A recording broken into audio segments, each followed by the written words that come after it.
சங்கீதக்காரன் சொல்றாரு, இரவும் பகலும் அவருடைய வேதத்தில் தியானமா இருக்கிற மனுஷன் அவன் பாக்கியமானவன். எப்பேற்பட்ட ஆளா இருந்தாலும் அவன் பாக்கியமாய் மாறிவிடுவான். அவன் ஆசீர்வதிக்கப்பட்ட ஒரு மனிதனாய் மாறிவிடுவான். அவன் துர்பாக்கியசாலியா இருந்தாலும் இந்த பாக்கியமான வசனத்தை எடுத்து அவன் தியானம் பண்ணி அதன்படி வாழ்வான் என்றால் அவன் பாக்கியவானாய் மாறிவிடுவான். அவன் எவ்வளவு கீழே இருந்தாலும் மேல வந்துடுவான். அவன் எவ்வளோ ஒதுக்கப்பட்டு இருந்தாலும் அவன் மேல வந்துடுவான். தாவீதெல்லாம் ரொம்ப ஒதுக்கப்பட்ட ஒரு நபர். புறக்கணித்தார்கள் தாவீதை ஒதுக்கினார்கள், அசட்டை பண்ணினார்கள், அவனுக்கு விரோதமாய் பேசினார்கள், அவனை தூக்கித்தார்கள். குடும்பத்துல கூட அவனை ஒதுக்கி தான் வச்சிருந்தாங்க.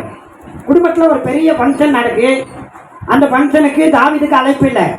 குடும்பத்தில் இருக்கிற எல்லாரும் இருக்கிறாங்க. தாவீதோட பிறந்த சகோதரர்கள் இருக்கிறாங்க, அவங்க தாய் தகப்பன் இருக்கிறாங்க, வீட்டில் நிறைய பேர் வந்திருக்கிறாங்க. ஆனால் அங்கே யாரும் இல்லை, தாவீது இல்லை. தாவீது வனாந்தரத்தில் கொஞ்சம் ஆட்டை மேய்ச்சிட்டு இருக்கிறான்.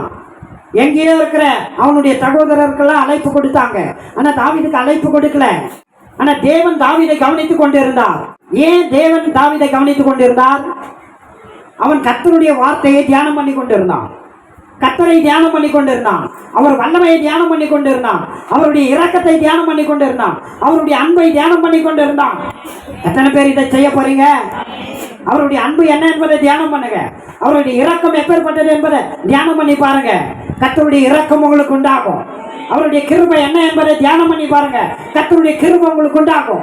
அவருடைய அற்புதங்கள் எப்படி நடக்கிறது என்பதை தியானம் பண்ணி பாருங்க. அற்புதங்கள் லேசாய் நடக்கும். ஆடுகள் பின்னாடி போனவன் அரசனாய் மாறினான். அல்லேலூயா. கர்த்தருடைய வார்த்தை அப்படி மாற்றிவிடும். ஆடுகளின் பின்னாடி போனவன அரசனாய் மாற்றிவிட்டது. என்னது? இந்த தியானம். ஆமென். தியானத்துக்கு அவ்வளவு வல்லமை இருக்கா? கண்டிப்பா இருக்கு. நீங்க தியானம் பண்ணி பாருங்க. இந்த கர்த்தருடைய வேதத்துல தியானமா இருக்கும் போது வல்லமை வெளிப்படும்.